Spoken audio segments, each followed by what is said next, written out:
off the intro to all my first 200 shows. So no way. Oh my gosh. Isn't that crazy? We're going to have some kitties visiting us. I hope you don't mind kitties. I love kitties. They love pets. They want to see pets. Hey, everybody, and welcome to Chef AJ Live. I'm your host, Chef AJ, and this is where I introduce you to amazing people like you who are doing great things in the world. Before I introduce today's guest chef, I want to let you know you have 36 hours left to buy the book and get the bonuses. You have more than 36 hours to buy the book, but if you want to get all the wonderful bonuses that we created, like the audio files for free, so you don't need to buy the book on Audible when it comes out, which will be very soon, and a lot of bonus recipes that were not in the book only because we just didn't have time. We had to get the book out, and my exclusive double frosted vanilla carrot cake, including a video tutorial. Simply buy the book by midnight on Sunday, October 18th.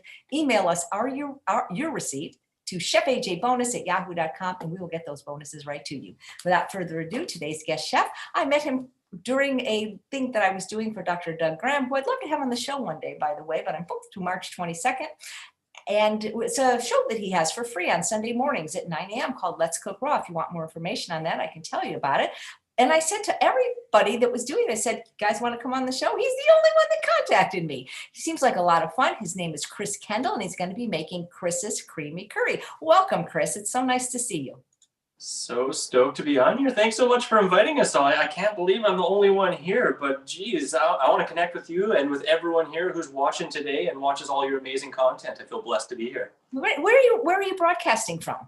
You know, I'm broadcasting live from Saskatoon, Saskatchewan, Canada, home of the Great White North and sweaters that are also called bunny hugs. And you got a kitty on the counter. We love pets on this show. We always have kitties on the counter here. It's very cold, so I will distract myself by closing the window when they come off their cat balconies. Just, this is the walkway to their cat balcony, so I can't, obstruct that. Yeah. Well, I'd love to know more about you. How long you've been a chef, why you chose raw, how long you've been vegan. Tell us everything before you start the recipe. Oh, and somebody already knows you. Gina says, I love this chef. And Diane says, cool looking dude. So you got some admirers. Oh, thank you. Thank you. It seems like it's been a lifetime, but it's been since about 2000 that I really started changing my diet. Before that, I was a skateboarder looking to be a professional and doing anything but eating health food. I was just drinking and smoking and eating fast food nonstop, started falling apart and saw a real need to change things up. So I found yoga, which kind of led me to literature that talks about healthier eating and vegetarianism and karma. And I just really started taking it on. The first big book I saw was Fit for Life. And that was now over 20 years ago. And it completely changed my world. I started food combining. I started eating fruit for breakfast, slowly moving towards vegan. It actually took me about 3.5, 4 years to go vegan. So I've been vegan for 16.5 years now. No, 17 years now. And it was when I went vegan, I was in school for holistic nutrition at a school called Canadian School of Natural Nutrition, CSNN. And, before that, I really wanted to be a chef. I always liked making food. I made food for all my friends, but I couldn't find a chefing school at that time, around 2004, that was a vegan chefing school, right? So instead, I went to the nutrition, and during nutrition training, I went to a vegan festival and met Dr. Doug Graham, just as you mentioned. And so that's been 16 years ago. I met Doug and I went raw overnight. And the first 5 years of being a raw foodist, I just poured a ton of time and energy into making tons of different raw food dishes. Started the rawadvantage.com 11 years ago and launched my first recipe book, which was met to pretty wide acclaim and picked up by the people at the Woodstock Fruit Festival. And so I've been the head chef at the Woodstock Fruit Festival most of the years of the last decade, and became known as a world-renowned raw food chef because of that, because they really launched me into the big spotlight with everyone else. And, so it's been now 16 years raw vegan and 17 and a half vegan. That's incredible. Well, Nicole says, Chris also makes the best raw pizza on the planet, and I highly recommend his recipe book. That's pretty cool. Tell us a little bit more about this this Woodstock Fruit Festival. Well, the Woodstock Fruit Festival is the longest running, biggest raw food festival in the world. Like most festivals, they took this last summer off, but the 10th anniversary will be coming in 2021. It's in upstate New York, and it's awesome. It's like a raw food party with over 600 people, tons of long-term raw food enthusiasts, kindred spirits coming together just to enjoy a healthy raw food diet, along with just all the lifestyle factors that really plus up your nutrition and your whole healthy lifestyle. So you went raw so quickly. You didn't even have a transition of like being a regular vegan or a junk food vegan. You kind of went right to raw. Well, kind of yes, kind of no, because it was like a 3.5, 4 year transition from total junk food, like drink or smoker, to a whole foods high raw vegan. And when I went vegan, I was already eating fruit for breakfast and fruit for lunch. I was just having some cooked dinners that sometimes included some animal products. And I went when I went vegan, it was about 6 months where I was basically just high. What do they call? They call raw till 4 typically now these days, right? So I was basically raw till 4 for about 6 months. Then I met Doug, and then it was just overnight right into all raw. That's amazing. I did raw for a couple of years and I think it's great. The biggest problem I had is I never slept. You have so much energy when you don't eat cooked food. It's like you don't need sleep. Yeah, you can bounce off the walls. And, I really did notice myself that for, a good like 4 to 6 months, I wasn't sleeping quite as well. And after that, I started to sleep a lot better. And these days I love sleep. Like I try and get a good 8 or 9 hours if I can, but the more I exercise, the more I need, of course. And I love it. Nothing compares for me. And that's what keeps me on the track. I've been 100% raw for, I think the longest stretch was about 5, 6 years. And now I'd say I'm like 99% raw. And that's what I've been most of the time. As with this recipe, there is one thing that is on the hazy ground. And of course I use some spices and stuff, which are questionably raw, but I like to make up the vast majority of my diet with 100% raw foods. You don't find that where you are, you get too cold eating 100% raw?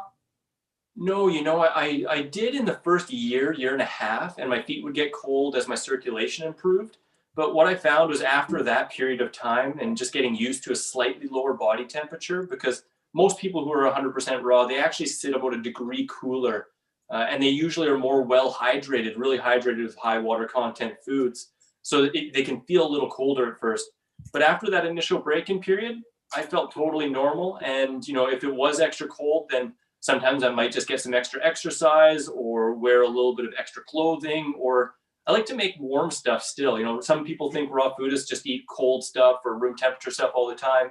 But I like to blend, hot water with dates and some carob or cacao and make like a hot chocolate. So I used to actually work outside doing construction in -40 weather as a 100% raw foodist. And I did fine. I just dressed appropriately and ate enough calories to make sure I was really nice and warm. That's great. And tell us about your tattoos, because we know that every tattoo has meaning. Well, I got a lot of different tattoos. I can't even say how many. I don't know the count, but I know I have over 90 hours of tattoo work on my body. So I'll show you the first one here. I'll get nice up and close and personal. Got the banana mustache, if you can see it. It's just banana mustache going on. And I got the vegan one, so I'm in there for life. That one's up and down, back and forth. I got love and faith on my wrist. And then I got double dragons, dragon up this arm, and then a dragon on my chest going down this arm. My entire back is a phoenix with the chakra symbols going anatomically correct on each chakra. Got some chest pieces, got a banana down here. And yeah, that's the one we want to see. You want to see? Okay. No, I'm just kidding. This is a children might be. I'm just teasing. I'm sorry. I do have videos of some of my tattoos. So if you check out my YouTube channel, The Raw Advantage, what's your a couple YouTube channel? Videos. What's your The Raw Advantage? Raw Advantage, great. Yeah. We'll link to everything in the show notes. Well, I love curry, so I love that you're making this recipe. Yeah, I think I was, I love curry too. I think I was an Indian in a last life. I absolutely love it. I could have this all the time. And truthfully, this recipe I'm going to share today is my third version of this. The first time I made it, it was called Cocobutter Veggies, and that was a decade ago. And it was my favorite recipe. And about 2 years ago, I kind of updated it and made the 2.0, which is, I think, a little bit healthier and more accessible and easier and cheaper to make. And just recently, I actually updated it to version 3.0. So this is probably my most eaten raw recipe for the last 2 years. Wow. Well, at least, yeah. Should we dive right in? You guys want to learn all about this Chris's Creamy Curry? You bet. All right. Awesome. Well, the base of this recipe is just with 3 simple ingredients. And, this is kind of, some ingredients that some raw foodists don't eat a lot of, and that other people, like say Dr. Greger, really promotes heavily. what I've really found is some of these ingredients, if you start with a little bit and slowly increase, your microbiome adjusts and you feel more comfortable eating larger amounts and digesting it easier. I'm just bringing that up because I know some raw foodists that just eat fruit and greens and have a hard time eating things like cauliflower or mushrooms, which I absolutely love and can be really delicious. So the main components of this curry, it's kind of like a mix between aloo gobi, if anyone's had aloo gobi, that used to be my all-time favorite, and butter chicken, but of course without the butter or the chicken. Originally I was going to call it no butter, no chicken curry, but that's not as, it doesn't roll off the tongue so smoothly. So I want to let you know that this recipe, it does actually start the night before, and this is just one texture trick that I really like to use and can be used on a ton of different vegetables, and I find makes a huge difference. It actually made it so that my raw curries went from, yeah, I like them, to like, wow, I like this better than any cooked curry. No word of a lie. So it's going to start the day before with cauliflower. So we're starting off with about 3/4 of a pound or 345 grams of cauliflower. Now that's fresh cauliflower right here. But what we did is I chopped it up into nice little bite-sized pieces and I put it in the freezer overnight. Now, by putting it in the freezer overnight, the water in it expands and ruptures the cell walls. So when you thaw it out, it softens it and it actually tastes and appears to be cooked. And it digests a little bit easier too. So it's kind of a neat little process that I love to do. So here we have that same amount of cauliflower that I actually froze last night, and I just let it thaw on the counter. Sometimes when I'm in a rush, I'll just thaw it under some warm water, or otherwise I might put it in my dehydrator at a low temperature like 105 or 108 and just let it warm up over a couple of hours. But we'll start with that. We have the cauliflower and we'll just put it in this big bowl. You can see it's really nice and soft and tender, just breaks apart. Most people wouldn't even realize that it's not cooked, which is kind of fun. The next ingredient. Yeah, that's a cool, did you figure that technique out yourself? The freezing and the... Yeah, I can't say that I own it because I'm sure people have been freezing, have discovered it, but I've never seen any chef or raw chef promote it ever, and I did find it out by myself. And it's kind of fun because certain ingredients like cauliflower or broccoli or even Brussels sprouts work amazingly with it. Mushrooms soften up and kind of get moist, almost like they're stewed. Onions, when you freeze them and thaw them, they almost seem like they're sauteed. I've done other ones like asparagus, which is on the fence, and cabbage. I tell you, you finely shred cabbage, freeze it, thaw it, and it tastes like you just steamed or boiled a whole bunch of cabbage, but there's more nutrition intact because you're not losing it in the water. One question Susan is asking about raw mushrooms, because I know there's been some doctors that say that mushrooms are one thing that shouldn't be eaten raw. Absolutely. And, that's a subject that I've really looked deeply into because I do eat a lot of mushrooms. I love them. They're the only foodborne source. It's a vegan foodborne source of vitamin D. And when I looked into the study, because, very often in nutritional science, we get a study, we get some information, and someone hears it, and then they just repeat it without even really looking deeply into the study. And I won't say that I've read every study that's ever been done, but I've read multiple studies that have been referenced by very well-known doctors saying that we shouldn't be eating raw mushrooms. And when you actually look at the science, what it shows is that those studies are based on rats or mice given an isolate of one compound found in mushrooms, and it's called argatine, or I'm not pronouncing that right, but agaritine, one compound in isolate form in the quantities equivalent to a year's worth of mushrooms in one day. And then it was found to be potentially carcinogenic or problematic, right? So myself, I know I'm not going to be eating that much in an isolate form. I'm eating a whole food, and we know that almost any food has some kind of a compound in it that if you isolate it and put it in that huge of a quantity can cause issues. Mushrooms, like most other foods that are self-delimiting, meaning, oh, hey, Katie, if you start eating them, you stop enjoying them far before any kind of a toxic low to be reached. It's the same with, like, say, spinach or any other kind of really harder green that could actually have some compounds at large quantities causing issues, but no one eats them in that quantity. So I myself am not concerned about mushrooms at all. I usually actually like to put them in the dehydrator, like slice them up and put them in the dehydrator for an hour or two, which does actually decrease the arginine. Also transport and time since picked decreases the agartine, and heat does as well. And that's why some people say that you should cook it. But I've been eating a lot of raw mushrooms over the years, and I feel amazing. And all my tests, and including kidney and all those kind of tests, show really good results. So hopefully that helps that question a bit. Great, thank you. So we have mushrooms, and we're going to do roughly the same quantity of the three main ingredients, being the cauliflower and now the mushrooms. So with the mushrooms, I have 12 regular size Crimini mushrooms. I will say that some mushrooms are higher in that compound than others. Crimini, button mushrooms, portobello mushrooms are typically the ones I use the most.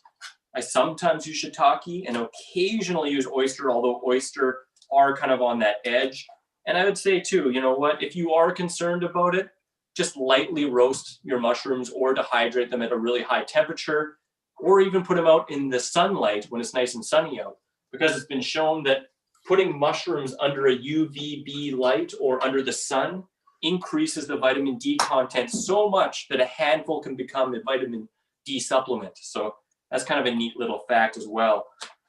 But these ones I didn't put in the dehydrator just to show that you don't necessarily have to. I'm just cutting them up into quarters by putting them on their backside and then cutting them from the stem end down into quarters. If you like smaller chunks, you can cut them into 6s or 8s.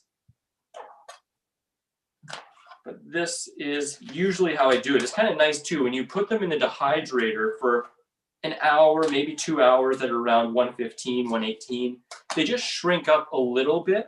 They get a little bit more kind of juicy and firm, and their flavor is just that much more pronounced. Another little trick with mushrooms as well is you don't really want to wash them, but instead you can take a damp paper towel and just kind of dab on them, and that way they don't suck up the moisture from the water, but you can clean them off. So here we go. We have our mushrooms in there. And the next ingredient is one that I'm going to give a few options for. And for what I used here today is the only real thing in here besides some spices that isn't technically 100% raw. So that one here is actually some green peas. So these ones are frozen peas, and frozen vegetables are typically blanched, which means they're put under hot water, boiling water for 1 to 3 minutes to retain color and flavor. So these guys were just thawed out green peas that I took out this morning and let sit on the counter until they're nice and thawed. Again, sometimes I might just run them under hot water or otherwise put them in the dehydrator at a low temperature for a while. If you can find fresh green peas, which everyone knows are really crunchy and delicious, you can use those fresh green peas, or you can use that same freezing technique. Because if you freeze fresh potted peas, they turn out really soft and delicious and almost seem like they're cooked. Another option instead of peas, you could sprout lentils. You know, I love to sprout brown lentils, green lentils, even red lentils if they're whole, and that makes an amazing addition to this as well. So this is about the same weight or same quantity.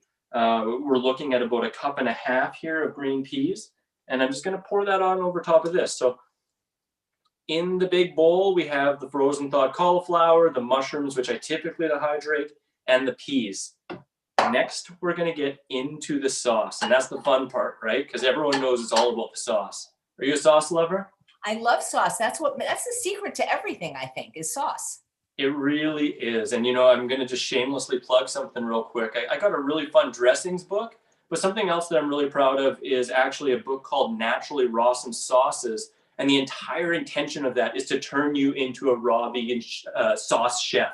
It gives you all the tricks and tips into making tons of different types of sauces, and it just really can make the biggest difference, because you can put good sauce in almost anything and that meal's awesome, but if you don't know how to make a sauce, then you can feel like you're just eating bland food all the time. So that's something that I really like to showcase and share. But getting into this sauce, it uses a little trick that I use sometimes that is different from the first two versions. And what that is I'm starting off by making a broth. So you might ask, what is a raw food broth? A raw food broth is really just a raw food juice. So I'm just making some juice, and you can use any kind of root vegetables or vegetables to make a juice as the base of your sauce. And that way it just makes it a lot more rich and smooth and creamy, because my first one was actually made with coconut milk. Second one was just made with water blended with a bunch of stuff. And then this one utilizes some carrot juice. So I have about a pound of carrots, or 4 to 5 carrots here. And I'm just going to chop them up roughly.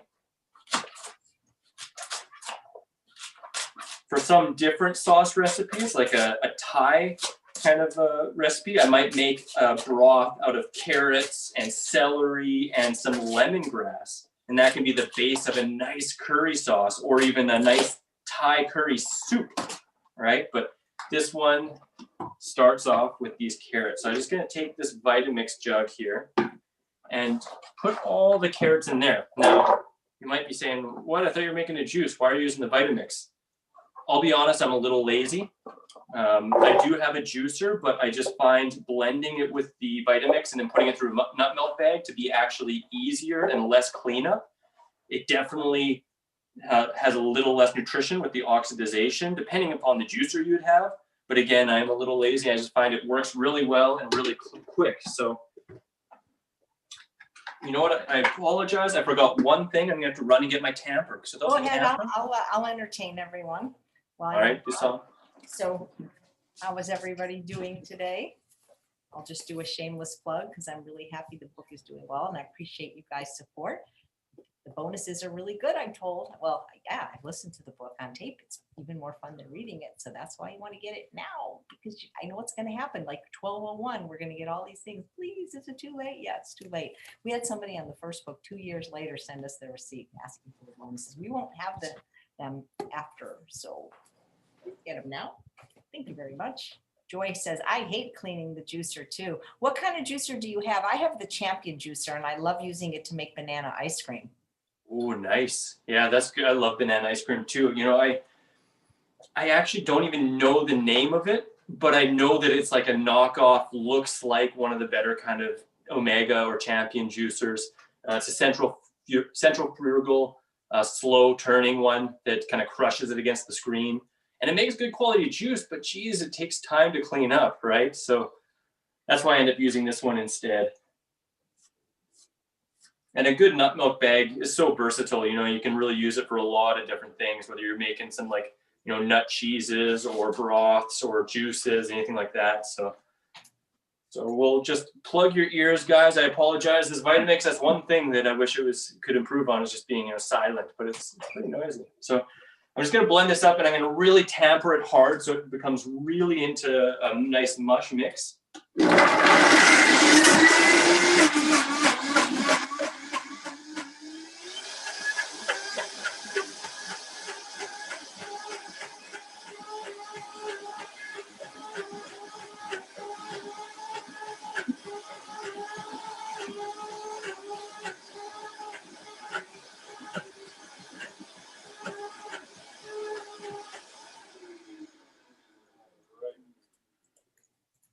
So there we go. And all we got to do is have a nice bowl ready and dump as much of this as you can into the nut milk bag. Sometimes it doesn't want to come out at all. Sometimes it does. And I really don't mind if there's a little bit of carrot pulp left in the blender. I just want to get the absolute biggest quantity of that out. There we go. So that's not too bad. And then we'll just squish that nice, fresh, sweet carrot juice. And that's one of the things that this really adds to the recipe, is one, of course, lots of awesome nutrition from the carrots, high in vitamin A and nice and sweet and natural sweetness. But it also food combines a little bit better. I am a proponent of food combining, but I don't always to a T. And my version before this actually utilized water with dates as kind of the main sweetener, whereas this, the carrot juice, is going to be a little bit better in strict food combining principles anyhow. So there we go. So we squeeze that out, and we'll add this back to the blender and hope that we have around 1 cup. Wow. So you didn't, there's a question if you used any water. You didn't with the carrot, right? Nope, none at all. So it's awesome. That's really exactly 1 cup, which is about 1 pound of carrots. And, depending on the carrot sizes, that could be anywhere between 2 to 6 or 7 carrots, right? So that's going to be the base of our sauce. So we have the beautiful carrot juice in there. To that, we'll actually add our seeds. So I like to mix it up, and some people don't like to mix different seeds, but I find when it's blended all together, it works really well. And there's different nutrients in each of these seeds that I really like, and different flavors. And I found this flavor combination to be my favorite. So what we actually have here is 1/8 a cup of pumpkin seeds, of course, nice and high in zinc. We have 1/8 a cup of flax seeds, really nice and high in lignans and in omega-3s. And then we have 1/8 a cup of one of my all-time favorites, hemp seeds. Super nice, good amino acid profile, and just really, really nutritious in general. So we're going to put those in there. Chris, a few questions on what kind of nut milk bag are you using, and if a nut milk bag is easy to clean? The nut milk bag is pretty easy to clean. Some people like to save the fiber and use it for like crackers or other things like that, or even feed it to animals and stuff like that. Really, all you have to do is just turn it inside out and just tap it out and then run it under some warm water. It takes maybe 30 seconds to a minute. And I really apologize. I wish I knew the exact name brand of this one that I have, because it is a good one. It was given as a gift, and I threw away the wrapper. So I apologize, but I will look it up, and I'll ask to put it into the show notes below. Thanks. You know what I use for a nut milk bag is a paint strainer bag from the hardware store for 99 cents. No way. It's so much cheaper, and they're so much bigger, so I can do a lot with it. Yeah, do big recipes then. In a pinch, I've used a t-shirt, like a nice, really clean t-shirt, and I've even used like a non-synthetic, non-dyed pantyhose, which works all right. Of course, you don't want to use used ones. Yeah, you don't want to use it while the person's still wearing it. No, exactly. Unless maybe it's just for you and you're making for yourself and you don't care, right? But it can get a little hazy there. So to this beautiful broth, we'll add about 1 pound of tomatoes. And, I'm a big fan of tomatoes. I love tons of different varieties of tomatoes. And if you don't love tomatoes, I highly encourage you to try out some different varieties, maybe some heirloom ones, and especially homegrown ones, because the flavor from the store to home is so different. And any recipe you make that has tomatoes in it, the quality of the tomatoes is going to make it, So I usually will go to my way to try and get really good quality tomatoes. Often the greenhouse grown kind of smaller Campari tomatoes or grape tomatoes are even more flavorful, and you can really use any variety you want. These are just some typical Canadian greenhouse grown vine tomatoes, and they are quite good. So I'm putting about 1 pound of those tomatoes in there. Let's see. Next, what are we going to put in there? We'll put in the green onions. So I have 3 green onions, roughly about 50 grams. And what I'm going to do is I'm going to actually just throw the bottom white part right in the blender. The Vitamix is so powerful, it will just chew it completely up. Next, I'm going to put in a thumb of ginger. I absolutely love ginger. Nice anti-inflammatory properties and high in different minerals. So I just throw the whole thing in there too. This is my laziness coming through. There is a lot of nutrition in the skin, and I opt usually for organic. You just put that in the whole thing in the blender. And I will do a little bit of garlic. So 1 clove of garlic. Some people like it, some people don't. Some people are afraid of it because of the antibacterial or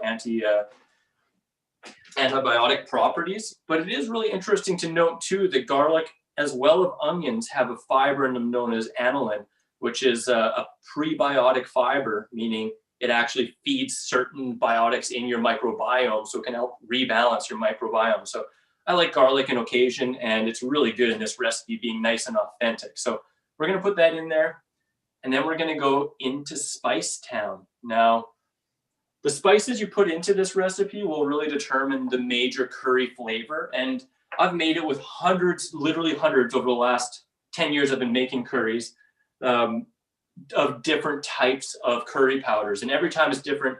Some of my absolute favorites would be like Ethiopian Berber or Berber. It's like one of my favorite curries ever. Or even just like a Madras curry, Bombay curry. There's so many different types. So, this one here that I have is just a really standard, basic kind of grocery store medium curry, which does pretty good. But you can decide what your favorite curry is and use it. So, do you have a favorite curry, by the way?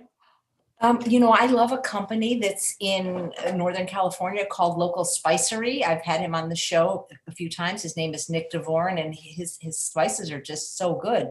Mostly organic, non-irradiated, small glass jars. So I love all of his spices. That's awesome. Yeah, I mean, good spices can totally make a dish and just change. Like, you could be eating the same thing and use a different spice, and it's a totally different experience, right? They even have a spice called pepperoni spice. It's not real pepperoni, but it tastes like it. I got to get my hands on that because I tell you, I know you mentioned it earlier, my Frickin' Rawson pizza book. I do have a raw vegan pepperoni pizza in there that tastes pretty legitimate like a pepperoni pizza. And one of the secret ingredients that my girlfriend Camilla actually tipped me off to was a bit of fennel in there. Kind of makes it like a slightly salami pepperoni. It's really good. But I'd love to try it with that spice. So I'm gonna have to ask you for that address as well. Absolutely. Maybe he'd even send you some if you promoted it on the show or something like that. Yeah, that'd be cool. Always down to check out and promote some different stuff that I really would like. Does your girlfriend eat like you? She's actually a raw food chef, and we met in Bali at a raw food culinary course. And she eats high raw, but doesn't eat all raw. We were both in a motorcycle accident 2 years ago and actually almost died. And during that time of recovery, she refound her love for toast. And so yeah, we eat a lot of the same things, but she eats high raw vegan. Nice. And she's an amazing chef too. So we like to make food for each other. What do you like, for instance, what does a day's worth of eating look like for you? Well, I am a high fruit, low fat raw foodist. I'm not fat phobic, so there might be some days where I could have 20 to 30% fat in my diet. But in general, I'm usually keeping it under 20, under 15%, generally around the 80-10-10 guidelines that Dr. Douglas Graham promotes in his book, The 80-10-10 Diet, which I love. And I'd say I think is one of the best books, if not the best book on raw food nutrition out there.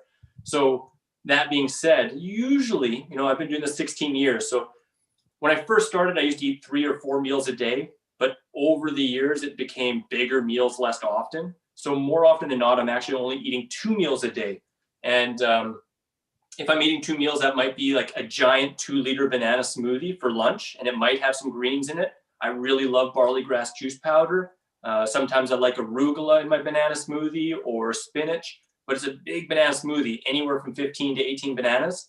And I feel great with that. I'm full for 6 hours and I'm really charged up. And then dinner, oftentimes I'll start it off with like some orange juice or maybe even some watermelon, depending on how active I am. And then I'll follow it up with something like a curry or a big salad or, a wrap or anything like that. Usually a savory dinner meal with a bit of fat at the end of the day. And my salads are big. They're big, like 5-pound salads. I love that you're doing savory. I love savory. I eat more vegetables than most people I know. And like usually I'm eating at least 2 to 5 pounds of veggies a day, and that's a mix though. Like it might be a pound or so of greens, and then it might be a pound of broccoli or, peas, or it could be cauliflower, any of these different ones. I eat a lot of tomatoes, they're culinary wise a vegetable, but botanically a fruit, but I enjoy those a lot, and zucchinis and cucumbers. But I just think the greens and the veggies are so important. And that's one thing that some raw foodists kind of get into trouble with, is not eating enough greens and thinking just to eat fruits, so that's something that I like to promote, is more vegetables and greens. Yeah, absolutely. Especially because not everybody likes to eat sweet all the time. And most fruit, well, there are some fruits that aren't sweet, but a lot of them are. Absolutely. Yeah, for sure. And I mean, it's just a good balance. And when we look out to nature, we look at the animals that are the closest to us, they don't just eat fruit. They eat a bunch of greens, and some of them actually eat way more greens than fruit. but the ones we're the closest to, they do eat the most fruit and they still eat a lot of greens. And it's just delicious and tasty. I mean, having a nice big crunchy salad, you know, with a nice dressing or alone, you know, it can be really delicious. Yep. So let's get some of these spices in here. I will mention too, there are some optionals, you know, like you could add some lemon juice to this to give it a little bit of an extra zing. If you do apple cider vinegar, you could add a tablespoon of that, whatever really you like to add a little bit of an extra flavor. I like it like this. And the 3 base spices that I put in there are usually curry powder. So I'm going to put 1.5 tablespoons of curry powder. I like it to be nice and flavorful. So I'm just putting about 1.5 in there. And then in Canada, we have chili powder, which isn't just, you know, like ground chilies, but instead it's a mix of like cumin and pepper and garlic and paprika, a whole bunch of different spices, which I really love. Oftentimes, though, when I look in other countries for chili powder, it's just ground chilies. So if you can't find a mixed chili powder, I do have on my website, and you can search it for like a mixed recipe and you can make your own. I have here a chipotle chili powder I absolutely love. So I'm going to actually put a tablespoon of chipotle chili powder, which is going to be very spicy. I like it spicy myself. You can just use plain chili powder if you like. Or the other option that is really delicious is smoked paprika. It's just a really nice flavor as well. And I'm actually going to double it up because I just want it nice and strong and flavorful. This is going to be my dinner today. So I'm going to put a tablespoon of that in there as well. So those are the main spices that I'd say are kind of the base. If you want to take it up an extra notch and add some different stuff in there, you can add, let's see, about 1/4 teaspoon of mustard seeds, which is kind of traditional for East Indian culinary food. So I'm going to put that in there. I'm going to put in 1/4 teaspoon of cumin, just for an extra punch. And turmeric, which I absolutely love as well. So we're going to put a whole teaspoon of turmeric. Boop, boop. And you could otherwise just put a little pinky finger of fresh turmeric. And to really get that curcumin in the turmeric, which is the active component that really helps with inflammation and a whole bunch of other processes, we're also going to put just a 1/4 teaspoon of black pepper. That really activates that. So we have all of those ingredients in there, and all we have left to do is blend it up.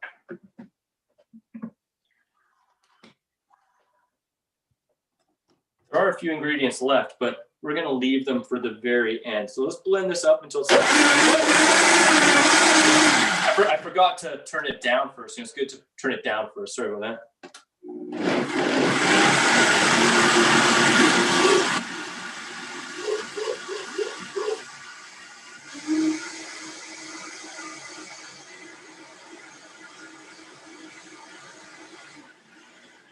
Something neat with the Vitamix, you know, you can blend it till it boils. I'm not recommending that, but if you blend it for a little while, it can get nice and warm. So if you want your curry a little bit warmer, you can just blend it until it's a little bit steamy.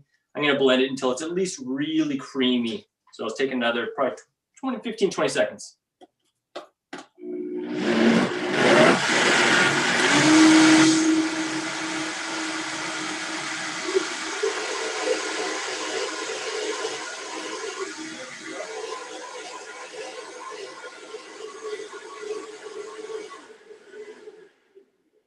There we go.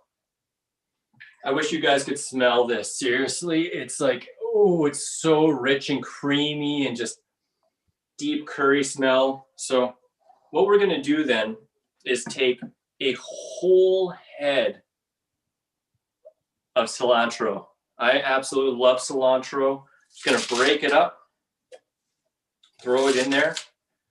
This is an extra way to get a ton more nutrition, a lot of extra greens. You know, herbs are they are the more nutrient dense of the greens per calorie or per gram. It's unbelievable how thick you got it, because you really didn't use very much fat. You used like 1/4 cup of seeds. I used, let's see, just shy of a 1/2 cup, because 3/4 cups. So I guess, what is that? That's 3/4 cup, but still, I mean, it looks amazing. It's so thick. Yeah, or 3/8 of a cup. So that's less than a half a cup. That's Yes, less than a half a cup. And, you know, I mean, the spices themselves, they thicken it up as well. And I mean, if you want, you could add sun-dried tomatoes, or you could add, you know, something like that to thicken it up as well. But the quantities given, it makes a really nice, thick and creamy curry with a really good balance of fats in there. And yeah, not too high, but it's enough to give some extra calories and a lot of nutrition, right? So with these guys here, this is where I like to use the tamper as well, because I don't want to just pulverize the greens. And I also snuck in the green onion tops, just in case you missed it. So it's the whole head of cilantro and the 3 green onion greens.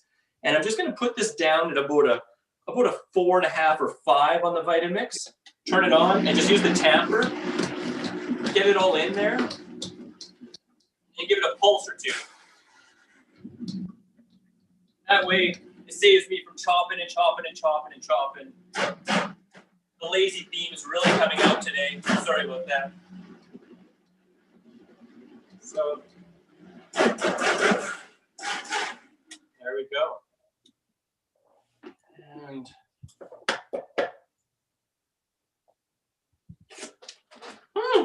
it's very good. Very good. So Chris, we have a couple of cilantro haters on and wanted to know if they could substitute maybe Italian parsley. You know, you absolutely could, or you could do basil or basil, however you like to pronounce it, or you don't even need it at all. You know, it's totally fine without the herb. It is interesting with cilantro. It's a genetic disposition. It's a specific gene turned on or off. If you love cilantro, then it's either on or off. If you hate it, it's on or off. It's the other one. So it's not something to force yourself. I've met some people like, I hate it, but I'm forcing myself to like it. It's not worth it. You know, just enjoy what you enjoy. So here we have it. Are we ready for it to pour on? You bet. Look at that. Look how thick and creamy that sauce is. Oh my gosh. Sometimes I do this and then I pour the whole thing into a Pyrex dish and I put the whole thing in my dehydrator and just warm it up a little bit. But we're just going to have this perfectly as is. I'm going to stir this up.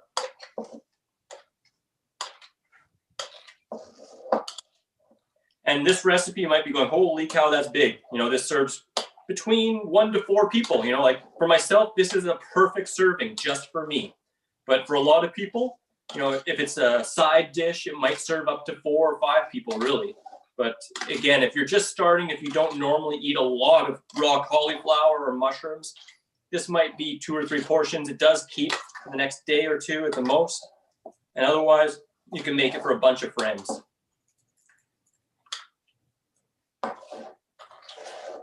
That looks so good. And you know, you didn't have to use oil or salt or anything bad.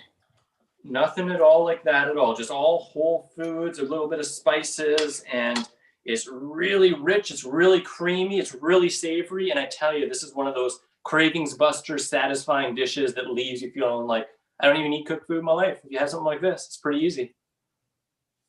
Wow. You are talented. I can tell. I would love to taste your food. I would eat that. Well, I hope that I get the chance to serve you some food, whether it be something like this or shepherd's pies or pizzas. And shamelessly, I'll let everyone know I do have a free app with over 100 recipes on it. It's called the Raw Advantage, Raw Recipes, on Android and on Apple. And I got tons more at therawdvantage.com. But I just love sharing this food, just like you. You know, you just made such a difference in my life that I can't help but want to share it and help other people improve their life.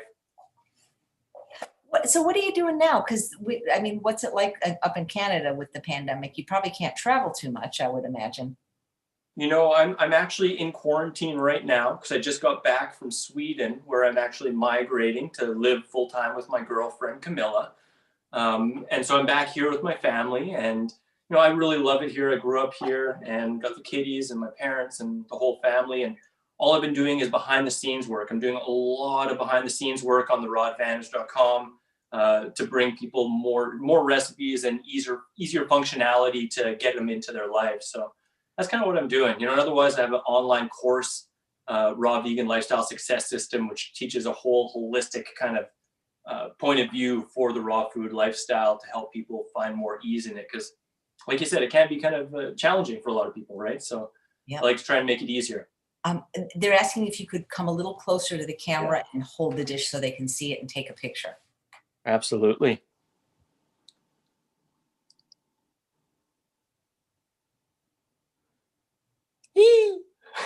That looks so good. I want a picture. I want that to be the thumbnail. That's amazing. So Monica says, what is the name of the app? So the app is called the Raw Advantage Raw Recipes. You put that in there, it'll pop right up.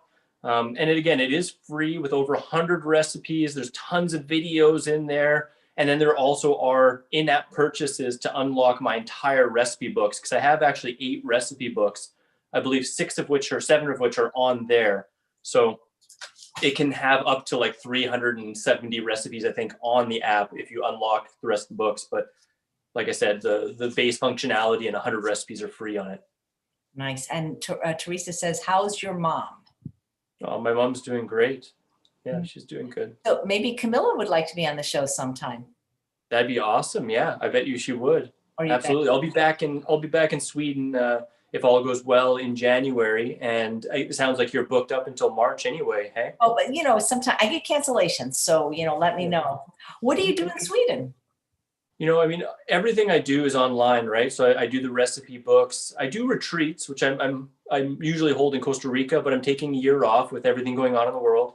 And otherwise, I do online consultations and my success system. So wherever I am, I'm working online, just doing the same thing, spreading tasty food and helping people with, the logistics and emotional kind of aspects of applying a raw food lifestyle. Yeah, well, you seem like a great guy. You're nice and chill. You seem very non-judgmental. I'd like to be. I don't like to be judged myself, so I really do try to apply the golden rule in my life, and just everyone's my friend.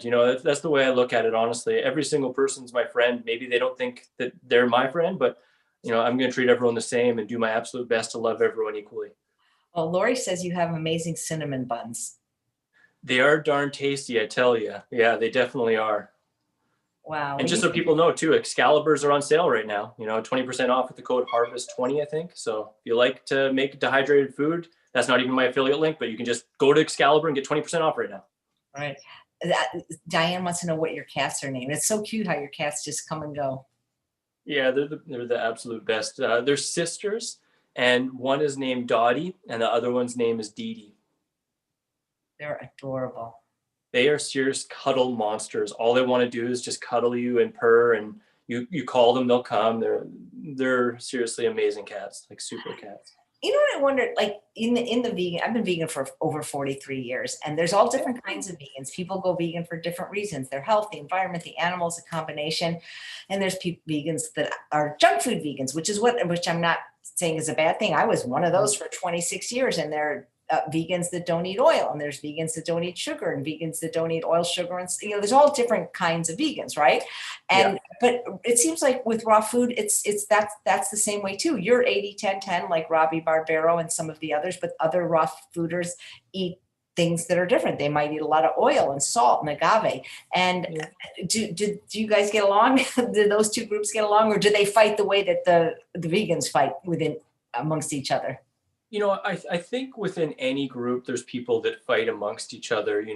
Like I said, I love everyone. And if people really want to talk shop, well, of course, I'll share my opinion and my experience and my learning. But that's secondary. To me, it's like, we're all in the same team. Even, no matter what we're eating, we're all in the same team.